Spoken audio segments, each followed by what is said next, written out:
시청자 여러분 안녕하십니까? 8월 27일 뉴스K 시작합니다. 첫 소식입니다. 새정치연합이 정종섭 행자부 장관을 선관위에 고발했습니다.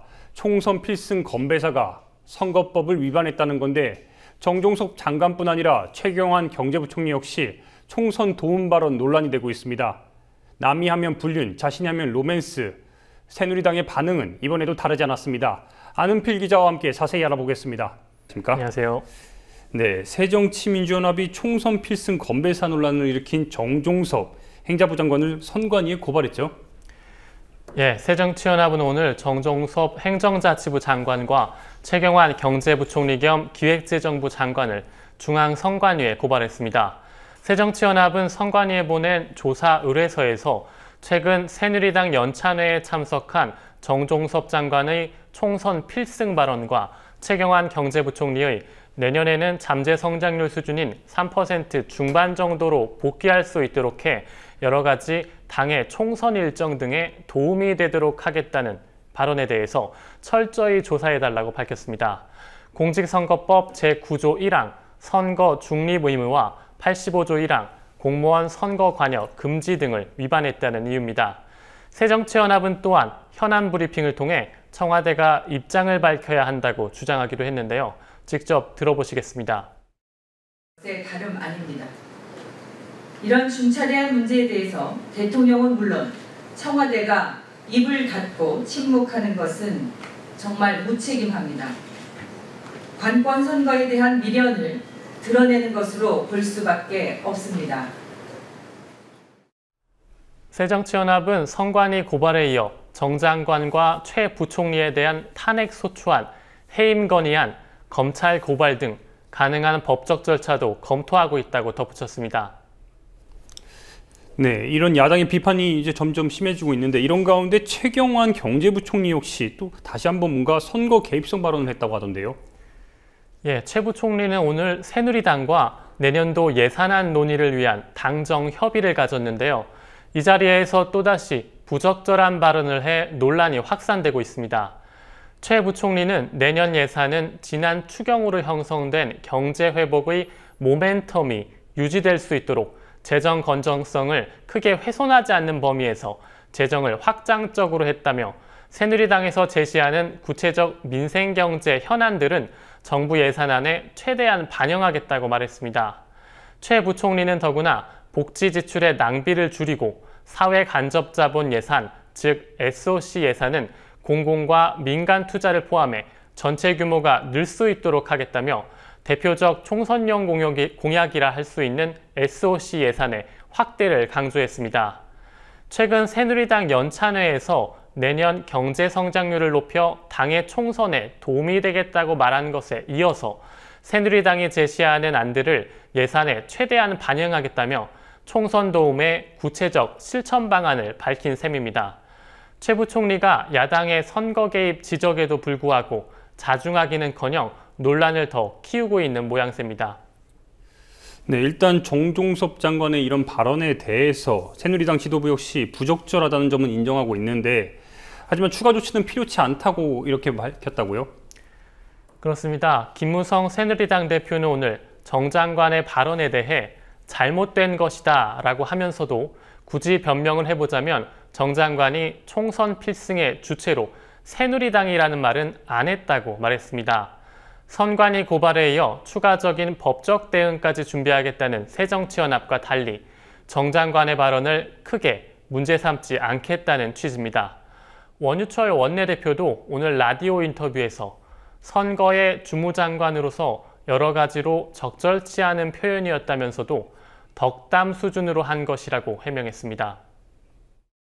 거기에 이제 우리 연찬회장에 그 플랜카드에 이제 구호각이 써 있었습니다. 4대 개혁으로 총선 승리 뭐 이렇게 플랜카드가 써 있었는데 이렇게 뭐 건배를 한번 해라고 제의를 했는데 그거 이제 플랜카드에 걸려 있는 현수막을 보고 갑자기 이제 제안을 받아서 그거 했기 때문에 뭐 특별하게 어떤 그 우리 새누리당의 입장에서 한 것이 아니라 덕담하는 수준으로 했다고 그렇게 얘기를 하더라고요. 네.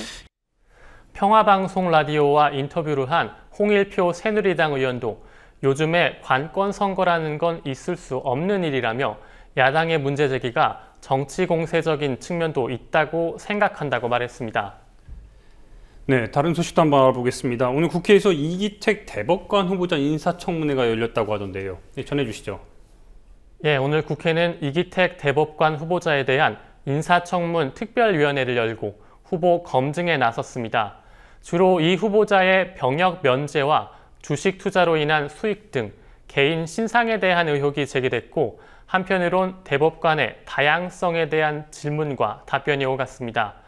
서영교 새정치연합 의원은 후보자께서 법이란 소수와 약자를 보호하기 위한 것이라고 했는데, 그렇다면 좀 그렇게 살아온 분이 대법관을 하면 좋겠다는 생각이 든다며 이 후보자가 외국계 투기 자본인 맥쿼리에 투자를 해서 이득을 본 점을 비판했습니다. 재산은 19억이세요.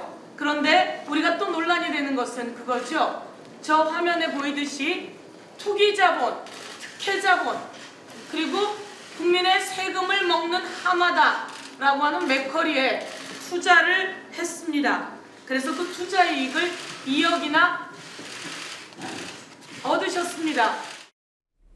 이에 대해 이 후보자는 당시 그런 사정을 전혀 모르고 주식을 취득했는데, 결과적으로 의혹이 제기되는 것에 대해선 개인적으로 몹시 후회하고 송구스럽게 생각한다고 답했습니다. 이 후보자는 지난 2009년 국내 기간시설에 투자해 각종 특혜를 받았다는 의혹을 받고 있는 맥쿼리에 4억여 원을 투자해 2억 5천만 원의 시세 차익과 배당 소득을 올린 바 있습니다. 그 외에도 이 후보자가 고도 근시로 병역을 면제받았지만 병적 기록부엔 증명 기록이 없다는 점, 이 후보자가 5,600여만 원의 신라호텔 헬스 회원권을 가진 점, 고위공직자임에도 아들의 학자금 대출을 무이자로 받은 점 등이 언급됐습니다. 네, 이 때문일까요? 이 대법원 구성의 다양성에 대해서도, 이 부분에 대해서도 뭔가 쟁점이 됐다고 하던데요. 전해주시죠. 예, 이 후보자는 오늘 모두 발언에서 제가 대법관이 되면 사법부의 본질적 기능을 새롭게 인식하고 우리 사회의 낮은 목소리를 저버리지 않는 판결을 함으로써 대법원 구성 다양화의 취지가 구현될 수 있도록 혼신의 노력을 다하겠다, 이렇게 이야기를 했습니다. 청문회 전부터 이 후보자가 대법관 구성 다양화 요구에 부응하지 못하는 인물이란 평가가 나오자 이를 의식한 발언으로 보입니다. 하지만 이러한 이 후보자의 발언에도 이현주 새정치연합 의원은 이번 후보자 지명이 부당하다고 비판했습니다. 대부분이 서울대법대 50대 남성, 고위법관 출신, 이게 후보자께서는 가치관 말씀하셨지만 아까 다른 의원님들께서도 말씀하신 것처럼 결국에는 그 가치관이라는 걸 어떻게 판단을 합니까? 주관적으로 판단할 수 있는 게 아닙니다. 결국 그 사람의 경험과 삶의 궤적을 가지고 추정할 수밖에 없는데, 일단 내 밖으로 나타나는 모양새 자체가 다양하기가 어렵다라고 보이기 때문에 현재 대법관 구성의 대다수를 차지하는 서울대 법대 50대 남성 고위법관 출신이라는 공통 항목에 이 후보자도 똑같이 적용된다는 겁니다. 이 후보자는 계속된 여야 의원들의 관련 질문에 학력, 경력보다 가치관이나 인생관 같은 부분의 다양성이 더 비중 있고 가치 있는 사항 아닌가 생각한다고 답하기로 했는데요. 그러자 김도읍 새누리당 의원은 법관은 가치관이 다양하면 안 된다며 극히 위험한 말씀이라고 지적하기도 했습니다. 그리고 후보자님께서 가치관의 다양성에 대해서 좀 고려해달라. 법관은 가치관이 다양하면 안 됩니다. 법관은 사실관계와 그 사실관계에 따른 법률 적용, 증거 판단, 어떻게 개인의 가치관이 객관적이고 공정해야 하는 법 적용에 있어서 투입이 돼야 됩니까? 네, 안 기자, 오늘도 고생했습니다. 네.